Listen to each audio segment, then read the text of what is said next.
നമസ്കാരം. ഇത് the Indian.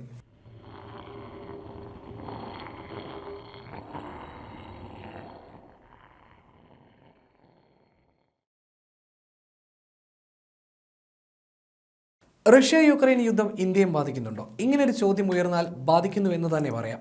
എന്നാൽ അത് രാജ്യത്തിന്റെ സാമ്പത്തിക സാമൂഹ്യ അവസ്ഥയെ ബാധിക്കുന്നില്ല. പിന്നെ എങ്ങനെയെന്ന് പരിശോധിച്ചാൽ അത് റഷ്യയിൽ നിന്ന് ഇന്ത്യക്ക് ലഭിക്കേണ്ടി വരുന്ന ആയുധ യുദ്ധോപകരണ വിതരണത്തെ ബാധിക്കുന്നു എന്നതാണ് വ്യക്തമാകുക. അതിനാലാണ് റഷ്യ യുക്രൈൻ യുദ്ധം നമ്മുടെ രാജ്യത്തെയും ബാധിക്കുന്നുവെന്ന് പറയേണ്ടി വരിക.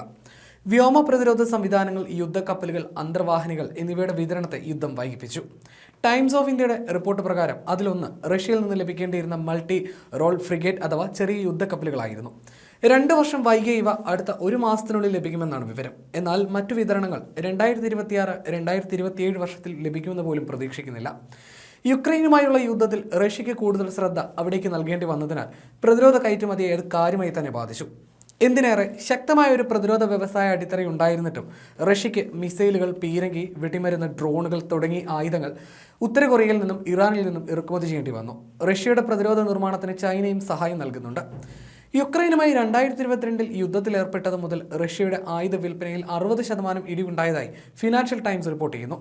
2 വർഷം വൈകിയ റഷ്യയുടെ മൾട്ടി റോൾ ഫ്രിഗേറ്റുകളിൽ ആദ്യത്തേത് ഈ മാസം അവസാനത്തോടെയാണ് ഇന്ത്യക്ക് ലഭിക്കുക. 2018 ഇന്ത്യയും റഷ്യയും തമ്മിൽ പ്രതിരോധ വിതരണവുമായി ബന്ധപ്പെട്ട കരാറിൽ ഒപ്പുവെച്ചത്. ഇത് പ്രകാരം 2 യുദ്ധക്കപ്പലുകളും 2022-2023 കൈമാറേണ്ടതായിരുന്നു. എന്നാൽ ഒരെണ്ണം പോലും വിതരണം ചെയ്യാൻ റഷ്യയ്ക്ക് സാധിച്ചില്ല. മാത്രമല്ല, ഇന്ത്യക്ക് ആയുധങ്ങൾ നൽകുന്നതിനേക്കാൾ തങ്ങളുടെ സ്വന്തം കാര്യത്തിനായിരുന്നു റഷ്യ കൂടുതൽ പ്രാധാന്യം നൽകുകയും ചെയ്തത്.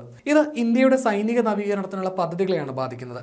ഈ ഒരു കാലതാമസം ഇന്ത്യക്ക് ഭീഷണിയാകുന്ന തരത്തിൽ പരോക്ഷമായി ചൈനയാണ് സഹായിക്കുക എന്നാണ് വിലയിരുത്തപ്പെടുന്നത്. എന്നാൽ ഇതിനു മുൻപ് S-400 മിസൈൽ പ്രതിരോധ സംവിധാനം റഷ്യയിൽ നിന്ന് ഇന്ത്യ വാങ്ങാൻ തീരുമാനിച്ചിരുന്നു. ഇതിൽ 3 മാത്രമാണ് റഷ്യ നിലവിൽ വിതരണം ചെയ്തത്. അതേസമയം ടൈംസ് ഓഫ് ഇന്ത്യ റിപ്പോർട്ട് പ്രകാരം ഈ പ്രതിരോധ സംവിധാനത്തിന്റെ വിതരണം 2023 നടക്കേണ്ടിയിരുന്നതാണ്. എന്നാൽ അത് പൂർണ്ണമാകണമെങ്കിൽ 2026 വരെ കാത്തിരിക്കണമെന്നും റിപ്പോർട്ടിൽ പറയുന്നു. 2019 ഇന്ത്യയും റഷ്യയും ഒരു ആണവ അന്തർവാഹിനി വാടക കരാറിൽ ഒപ്പുവെച്ചിരുന്നു. അത് 2025 വിതരണം ചെയ്യും. എന്നാൽ ഇതും 2028 മുൻപ് എത്തുമെന്ന് പ്രതീക്ഷിക്കുന്നില്ലെന്ന് ഇതുമായി ബന്ധപ്പെട്ട വൃത്തങ്ങൾ വെളിപ്പെടുത്തുന്നു. അതേസമയം യുക്രൈൻ റഷ്യ യുദ്ധം അവസാനിപ്പിക്കാൻ നീക്കം സജീവമായി നടക്കുന്നുണ്ട് താനും. അമേരിക്കൻ പ്രസിഡന്റായി 2ാം ഊഴം ലഭിച്ച ട്രംപ് ചുമതലയേറ്റ് കഴിഞ്ഞാൽ ചെയ്യാൻ പോകുന്ന കാര്യങ്ങളിൽ പ്രഥമ പരിഗണന യുക്രൈൻ റഷ്യയും യുദ്ധം അവസാനിപ്പിക്കുന്നതിനായിരിക്കും. അതിനുള്ള ശ്രമങ്ങൾ അദ്ദേഹം ഇപ്പോൾ തന്നെ ആരംഭിച്ചു കഴിഞ്ഞു. ഇരു രാജ്യങ്ങളും തമ്മിലുള്ള പ്രശ്നങ്ങൾ പരിഹരിക്കുന്നതിനായി നിരവധി നിർദ്ദേശങ്ങളാണ് ട്രംപ് മുന്നോട്ട് വെക്കാൻ പോകുന്നത്. അതിൽ ഏറ്റവും പ്രധാനപ്പെട്ട കാര്യം 1200 കിലോമീറ്റർ നോ വർ സോൺ ആക്കുക എന്നതാണ്. നേരത്തെ താനാണ് അമേരിക്കൻ പ്രസിഡന്റ് ആയിരുന്നുവെങ്കിൽ റഷ്യ യുക്രൈൻ യുദ്ധം ഉണ്ടാകില്ലെന്നും അദ്ദേഹം പറഞ്ഞിരുന്നു. മാത്രമല്ല, ഇപ്പോഴും യുദ്ധം അവസാനിപ്പിക്കാൻ തനിക്ക് കഴിയുമെന്നാണ് ട്രംപ് അവകാശപ്പെടുന്നത്. ഇരു കൂട്ടരും അങ്ങോട്ടും ഇങ്ങോട്ടും പിടിച്ചെടുത്ത പ്രദേശങ്ങൾ വിട്ടു നൽകുക എന്നതായിരിക്കും മറ്റൊരു പ്രധാന നിർദ്ദേശം. കൂടാതെ നാറ്റോയിലെ യുക്രൈൻ്റെ നാറ്റോ അംഗത്വം റദ്ദാക്കുക, ബ്രിട്ടീഷ് പട്ടാളത്തിന്റെ കാവൽ ഏർപ്പെടുത്തുക എന്നിവയാണ് ട്രംപിന്റെ നിർദ്ദേശങ്ങളെന്നും സൂചനയുണ്ട്. യുക്രൈൻ യൂറോപ്യൻ രാജ്യങ്ങളായ ബ്രിട്ടനും ഫ്രാൻസും ജർമ്മനിയും സൈനിക സഹായം വാഗ്ദാനം ചെയ്തിട്ടുണ്ട് എന്നതാണ് മറ്റൊരു കാര്യം.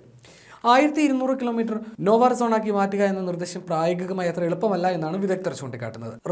നേരത്തെ റഷ്യയും യുക്രൈനും പ്രധാനമന്ത്രി നരേന്ദ്രമോദി മധ്യസ്ഥനായാൽ ചർച്ച നടത്താമെന്ന് വെളിപ്പെടുത്തിയിരുന്നു.